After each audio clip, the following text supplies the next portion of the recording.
শিক্ষা বন্ধুগণ, তাহলে আমরা আগে যে বিষয়টা আলোচনা করেছিলাম শিক্ষণ নকশা সম্পর্কে, সেই শিক্ষণ নকশা করতে গেলে অর্থাৎ শিক্ষণ নকশাকে একটা ফ্রেমে তৈরি করতে গেলে তাতে কতগুলো পদ্ধতি আমাদেরকে অবলম্বন করতে হবে। তাহলে দেখো, শিক্ষণ নকশা কি কি প্রথমে করতে হবে, অর্থাৎ খাতায় ফ্রেম করতে গেলে কি কি পদ্ধতি অবলম্বন করতে হবে, কোন কোন স্টেপগুলো আমাকে অনুসরণ করতে হবে, সেইগুলো সম্পর্কে আমাদের আগে ধারণা করা প্রয়োজন। তাহলে আমরা পুরো শিক্ষণ নকশাকে একটা সুন্দরভাবে তৈরি করতে পারবো।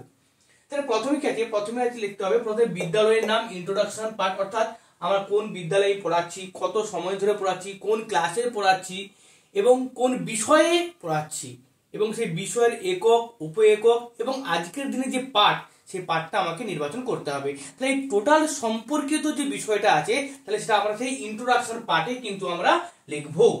তারপরে আমাদের পরের স্টেপটা হবে শিক্ষণের লক্ষ্য ও উদ্দেশ্য।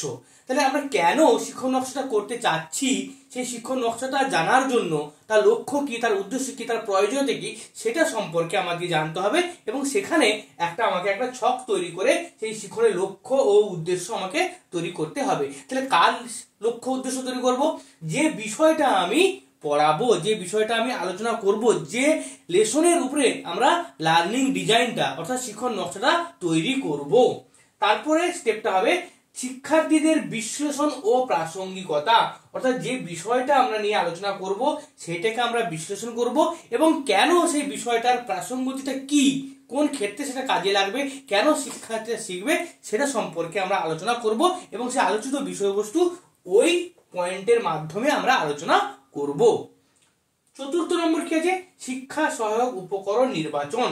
শিক্ষা সহায়ক উপকরণ নির্বাচন বলতে কি বোঝায়? আমরা আগেই জেনেছি যে শিক্ষা সহায়ক উপকরণ নির্বাচন বলতে বোঝায় যে একটা লেসন, একটা পাঠ পড়াতে গেলে একজন শিক্ষক মহাশয় কোন কোন জরুরি বিষয়গুলো, কোন কোন উপকরণ থাকলে সে শিক্ষাদানটাকে আরো সহজভাবে শিক্ষার্থীদের কাছে উপস্থাপিত করতে পারে, আমরা সেগুলোকে বলবো শিক্ষা সহায়ক উপকরণ।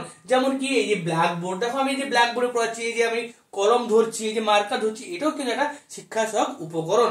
এছাড়া আমরা পাঠ্যপুস্তক, যে পাঠ্যপুস্তক থেকে আমরা আলোচনা করছি, আমরা পড়ছি, তোমরা পড়ছো, আমি পড়ছি, সেটাকেও কিন্তু একটা শিক্ষা সহায়ক উপকরণে আমরা বলতে পারি।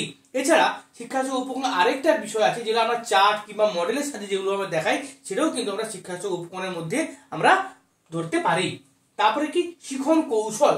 শিখন কৌশল কথা কি, আমি যে বিষয়টা পড়াবো সেই পাটে পাটে ভাগ করে সেই বিষয়গুলোকে কোন কোন পদ্ধতির মাধ্যমে শিক্ষার্থীর সামনে উপস্থাপন করব, সেটা আমাদের জানা দরকার এবং সেই পদ্ধতিটা যদি আমরা জানতে পারি তাহলে অতি সহজেই আমরা শ্রেণীকক্ষে শিক্ষার্থীদের কাছে অতি সহজভাবে, প্রাঞ্জলভাবে, সুন্দরভাবে আমার শিক্ষণীয় বিষয়টাকে তাদের কাছে উপস্থাপিত করতে পারি।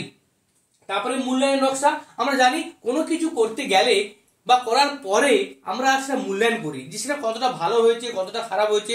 অর্থাৎ আমি যে পাঠটা তোমাদের কাছে দিতে চলেছি, অর্থাৎ একজন শিক্ষক শিক্ষার্থীদের কাছে যে পাঠটা তুলে ধরেছে সেই পাঠটাকে আমরা কি মূল্যায়ন করতে পারি, অর্থাৎ শিক্ষার্থী কতটা পরিমাণ শিখেছে সেটা আমরা এই মূল্যায়নের নকশা থেকে আমরা বুঝতে পারবো। তাই টোটাল বিষয়টা আমরা কমপ্লিট করলাম। কিসের উপর করলাম? যে একজন শিক্ষক শ্রেণীকক্ষে পাঠদান করছে, তাহলে পাঠদান করার পর একজন শিক্ষার্থী বা সমস্ত শিক্ষার্থী কিন্তু একসঙ্গে সমস্ত বিষয় কিন্তু শিখে নিতে পারে না, বা শিক্ষক মহাশয় যে জিনিসটা বোঝাচ্ছে সেই বোঝানোর বিষয়টা তারা কিন্তু আয়ত্ত করতে পারে না। তাহলে কিছু শিক্ষার্থী আছে যারা খুব সহজেই শিখে যায়, আবার কিছু শিক্ষার্থী আছে খুব আস্তে আস্তে ধীরে ধীরে তাদেরকে শিখতে হয় বা তাদেরকে শেখাতে হয়, আবার কিছু শিক্ষার্থী আছে তারা বিষয়টা বুঝতে পারে না। তাই তাদের জন্য একটা পাঠ রাখা দরকার, সেটা থেকে দুর্বলতা নির্ণয়। কাদের দুর্বলতা নির্ণয়? শিক্ষার্থীদের দুর্বলতা নির্ণয়। কোন ক্ষেত্রে?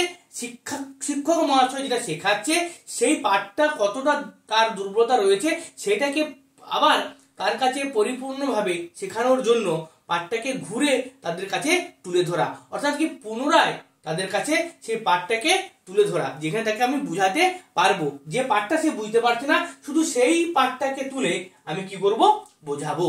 সেটাই হচ্ছে কি দুর্বলতা নির্ণয়। তাহলে বন্ধুরা, তাহলে 1 2 3 4 5 6 7 এই 7টা স্টেপের মাধ্যমে আমি টোটাল শিখন নকশাটাকে কিন্তু ফ্রেম করব। ওকে।